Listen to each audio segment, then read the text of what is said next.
Kisah ini berawal sejak saya berusia 17 tahun dan duduk di bangku kelas 2 SMA.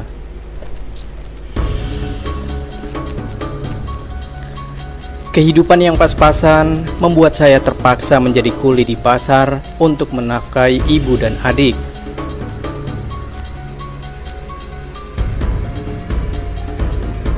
Hingga suatu hari, saya ditawari untuk menjadi kuit ke Gunung Salak dengan bayaran sebesar Rp500.000.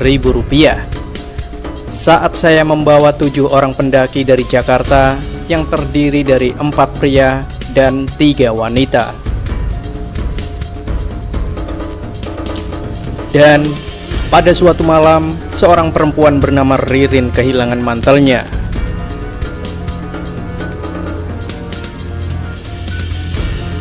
Semuanya ikut nyari, semua tas diperiksa, semua sudut tenda diperiksa, tapi tetap aja nggak ketemu. Karena udah malam juga, semuanya sepakat besok pagi mau nyari lagi. Di saat yang lain masuk ke tenda, Arya dan seorang temannya masih di luar dan asik mengobrol.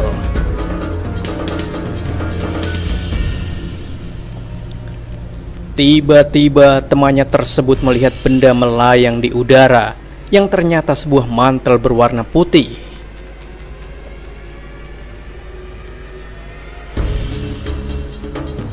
Karena takut, mereka pun hanya diam dan berjaga di luar tenda. Tak lama, Ririn dan kawannya ingin buang air kecil. Arya pun mengantar mereka ke sungai.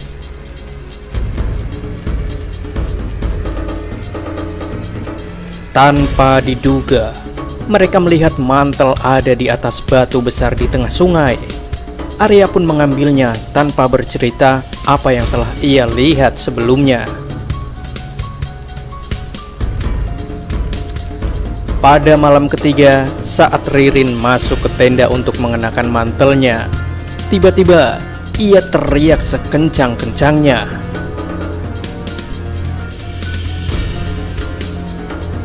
Ririn seperti sedang kesurupan dan meminta agar dilepaskan dari mantel tersebut, namun tidak bisa. Semua terkejut saat Ririn tiba-tiba berubah menjadi pocong dan melompat keluar tenda.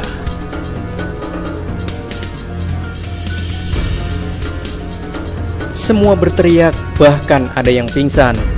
Rombongan itu pun turun gunung untuk meminta bantuan, namun terus diikuti pocong Ririn yang melompat dari satu pohon ke pohon yang lain.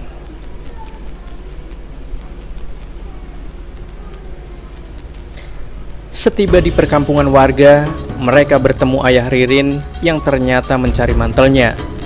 Rupanya mantel tersebut milik ayah Ririn yang dikuasai jin karena terikat perjanjian dalam hal usaha ayah Ririn.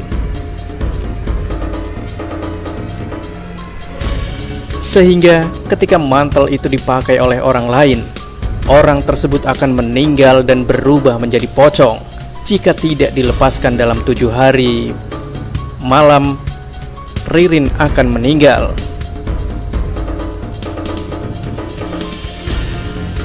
Mereka berhari-hari mencari Ririn yang gentayangan di kampung warga. Akhirnya, pada malam ke-7, Ririn ditemukan sedang bertengger di atap rumah warga.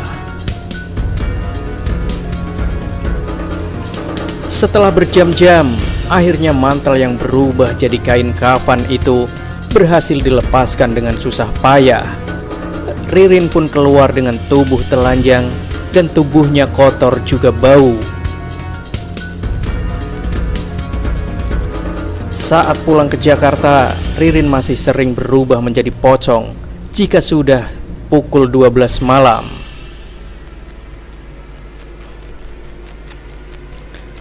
Hal ini katanya akan terjadi selama 99 hari sampai mantel baru diberikan lagi kepada jin tersebut. Untungnya kakak Ririn berhasil mendapatkan mantel yang sama. Ririn pun kembali hidup normal, ingatannya dihilangkan agar tidak menimbulkan trauma.